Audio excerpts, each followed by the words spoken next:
Okay guys, let's talk about identifying cations and ions, cations and anions I should say, or all ions, through precipitation reactions.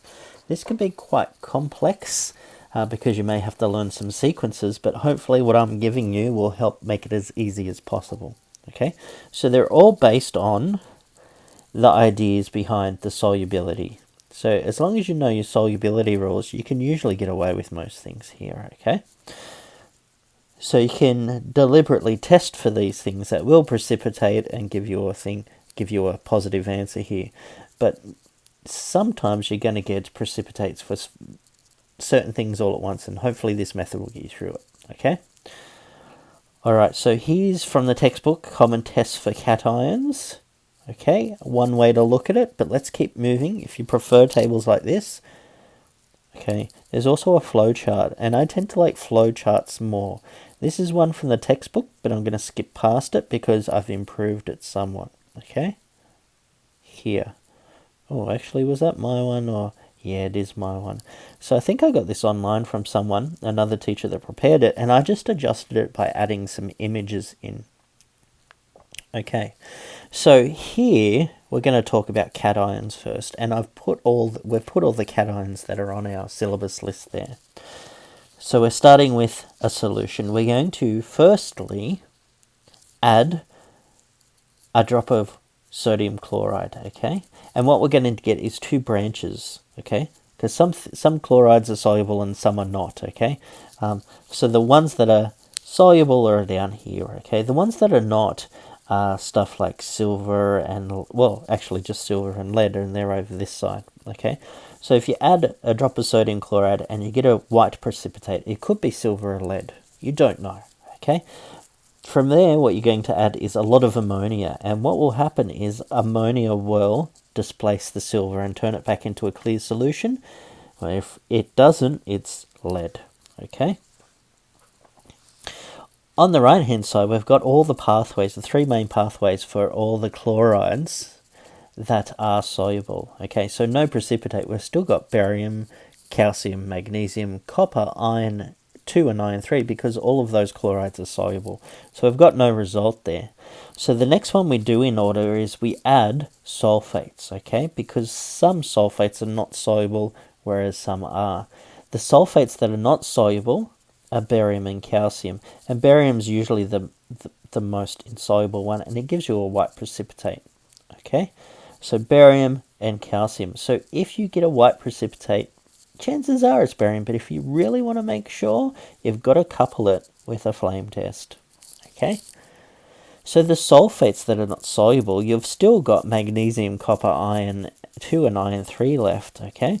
What you can add from there is hydroxide now, okay? From here, the hydroxides, you're getting a bit different.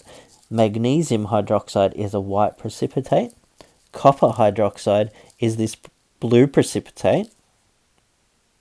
But also notice here, you would have had copper in solution from the beginning, so this solution up the top would have appeared a little blue, and you could have been like, oh, I got an inkling this is copper, okay?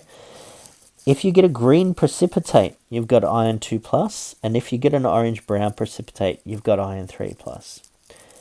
Sometimes iron 2+ can partly oxidize, though, to iron 3, so if you've got an extra test in here if you want to make sure iron 2 and iron 3, okay? You can add some thiocyanate, and if you add thiocyanate to iron 2, nothing happens, but iron 3, you get that blood red colour. Remember we did that in the equilibrium reactions, right back at the beginning of module 5. That blood reddish, but not quite blood, yeah. So I put this, well, someone else put this flowchart together. I added the images on there, and I'll give you a printed copy as well, okay? But basically what you're doing is 3 steps, okay? You're adding a chloride first to determine what precipitates. If nothing precipitates, then you're adding a sulfate to see if anything does, and it could be barium or calcium. And for the final thing that's going to distinguish is the ones that haven't already precipitated is hydroxides, okay? So chloride, sulfate, hydroxide, if you want to simplify this down to what you're going into the HSC with. chloride, sulfate, hydroxide, in that order, 1, 2, 3. Okay? And there's the table without the images. Oh, there we go, Josh Westerway. Good job. Stole that. Put some images on, because I like images. Okay, here's another way to express that from the textbook in a table. Okay, example. A solution gave no precipitate when sodium hydroxide was added. A new sample of the solution gave a white precipitate when sodium fluoride was added. What is the cation in solution? Okay. Now I'm trying to think. Usually I have these in my head. Maybe this is a bad example. Okay, sodium hydroxide was added, no precipitate. That wasn't our last one though, so we can't really use it. We'll use our table here. Okay, so no precipitate when hydroxide was added. Brown milk, no precipitate. White precipitate. Could it be barium? That's the only one on there. Look at me scrambling. Maybe I should skip that one. That's a terrible question because it doesn't rely on other ones. I mean, because I'm thinking barium, because if it is barium, I'm just going to write barium 2+. That's a hard one. So barium was the only one on the list. And then a white precipitate when sodium fluoride is added. Will barium fluoride be... Oh, look. On the thing here. No precipitate with hydroxide or fluoride. I'm terrible. Here we go. Brown precipitate forms a white precipitate which dissolves in excess hydroxide. The barium we've eliminated. A white precipitate. Calcium forms a white precipitate with hydroxide, and it forms a white precipitate with fluoride. Forms a white precipitate, doesn't mention fluoride in here. What a terrible question. Okay, so from the table here, they only mention fluoride with barium and calcium. So I'd be thinking it's calcium. Oh, what a terrible question. I'm going to put a horrible scribble through that. Let's hope my other example did better. I have a freshly made sample of a solution labelled iron. Write a method for determining whether it is iron 2 or iron 3. Let's go back here. Okay. All we need to focus in on is this last part. Okay, to distinguish between iron 2 and iron 3, we're going to add a few mil, 5 mil of 1 molar potassium thiocyanate. So the potassium thiocyanate will not change with iron 2, but iron 3 will get that blood red solution. So let's write that down. Potassium thiocyanate, 1 mole per litre, 5 drops. Okay, no change. Equals iron 2+. Okay, red blood precipitate, iron 3+. Okay. How do I determine if a sample contains calcium? All right, let's go back up to our table here. All right. So remember our first test was adding sodium chloride. Calcium chloride is soluble though, so you wouldn't get any results. So we're just going to skip the sodium chloride, okay? All right. Oh, actually, we should still do it, because we're going to add in the drops of sodium chloride, and if no precipitate forms, well, it still could be calcium. We've eliminated silver and iron. Okay, silver and lead, terrible. After that, I'm going to add 1 molar sulfuric acid. Okay, you'll notice that calcium precipitates from there. Okay, white precipitate, calcium and barium. Okay, so first you're going to add in sodium chloride, and you're going to get no precipitate. You know it's good. It still could be calcium. From there you're going to add in sulfuric acid, and if you get a precipitate, you could have calcium or barium.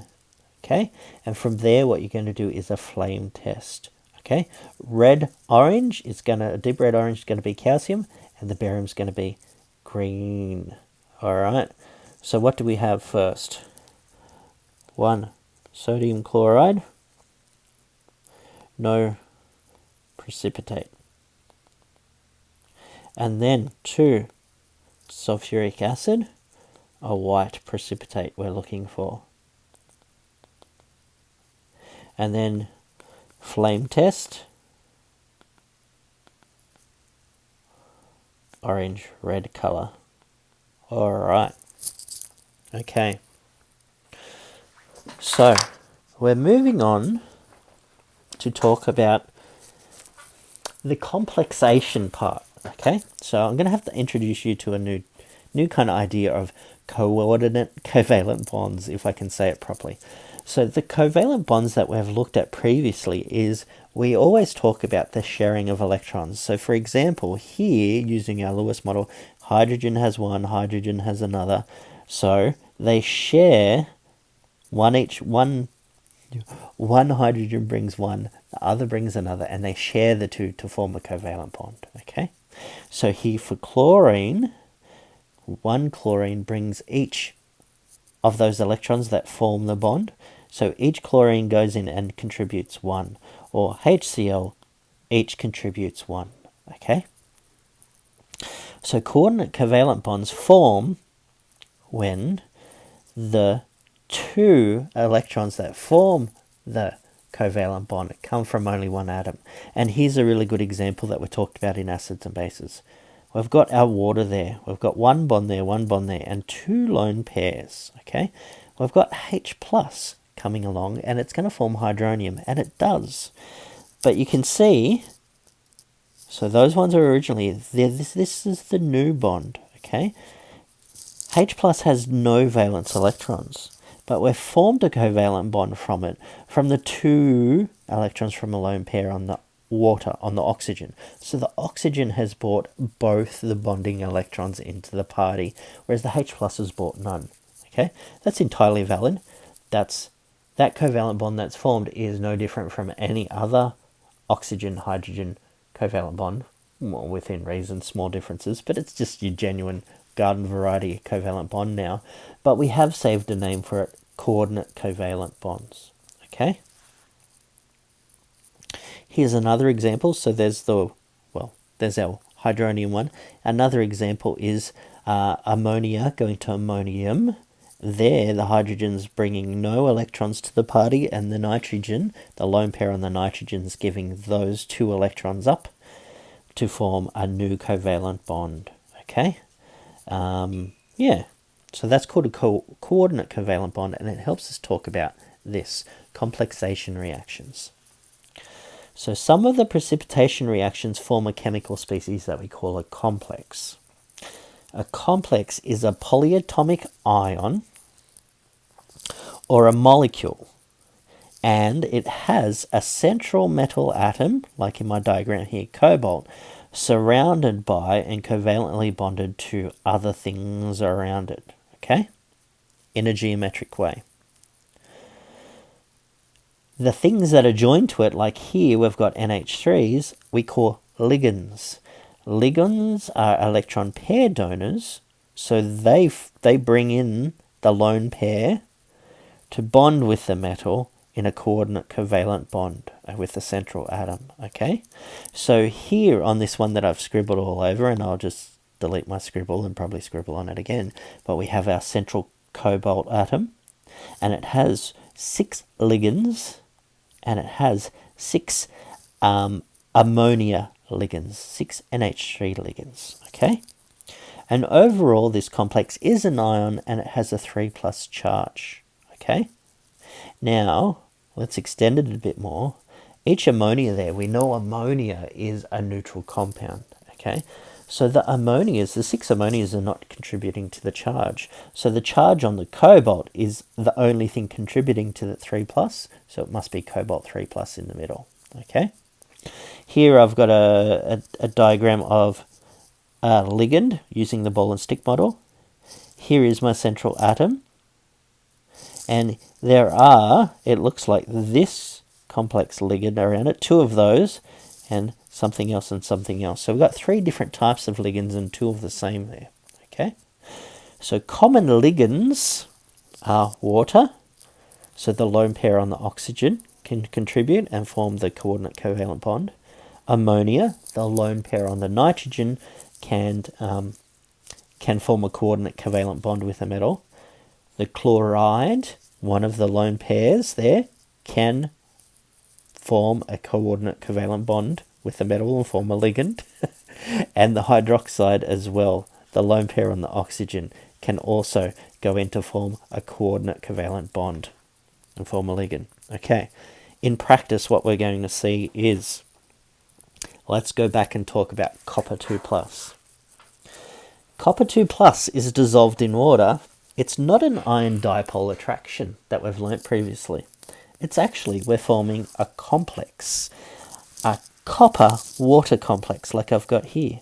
Copper in the middle and 6 waters forming 6 coordinate covalent bonds with copper. Okay, water's a neutral molecule, so 6 of those don't contribute to the charge, but the copper contributes to the 2+ charge. Okay, and how we write it, and well, actually the name for this complex is hexa for 6, aqua. We use the aqua for the water ligand. Hexa aqua copper 2. Okay, don't worry too much about the naming. So for my reaction, I've got copper 2+ and 6 liquid waters, and I've got this species here. And this is how we write a complex in formulas. Square brackets around it. Okay, square brackets usually we use for concentrations, but here we're using them for complexes. Square brackets around it, and the ligands in brackets. Okay, so notice here there's H2O subscript 6, so we've got 6 water ligands with the copper. We put the positive first, and then the charge up there. So hexa aqua copper is soluble, and it gives us this distinctive copper 2+ solution. Okay, now we've learnt earlier when we add hydroxides to it, what we get is a dark blue precipitate. And what is actually going on there is we're replacing some of those ligands, those water ligands, with some hydroxide ligands. Okay. Oh, I forgot my charge on here. Anyway, so we're starting with the hexa aqua copper, or the copper with 6 water ligands, and we're going to take 2 hydroxide ligands and swap them out. Okay, so we've still got 6 ligands all up, but we've only now got 4 water, or 4, as I'll call it, 4 waters, I'm being silly, and 2 hydroxide ligands, and I forgot the charge on there. Oh, actually, no, I don't need the charge on there, do I?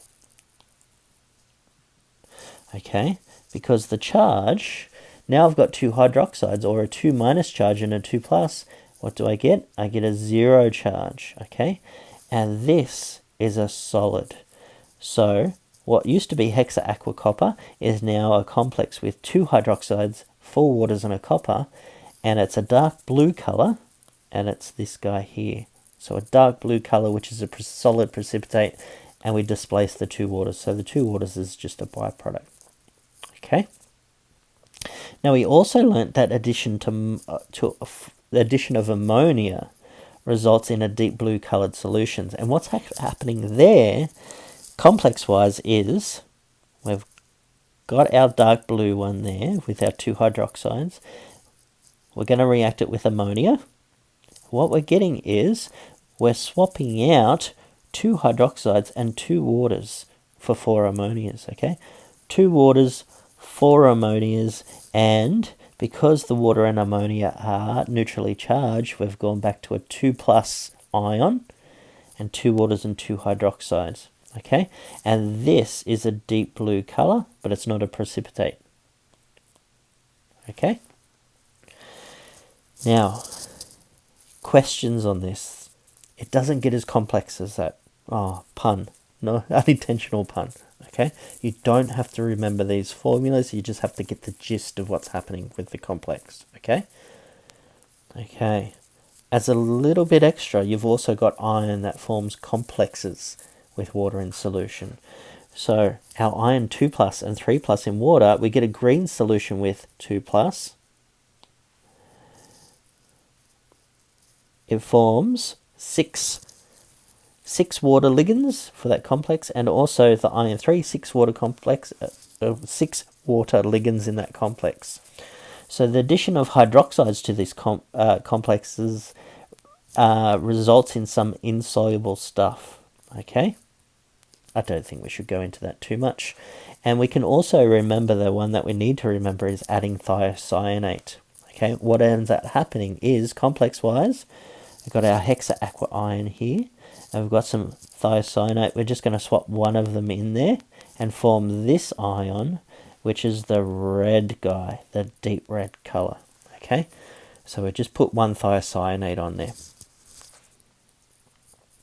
Okay, we've got a practical to do, and there's a video there. Oh, that's a good one if you need some more help, made by Scott Hazelton. He talks about going fishing for ions. Okay, I'm going to stop there. We've talked a lot about cations and complex reactions. We'll come back and we'll talk about anions in the next video.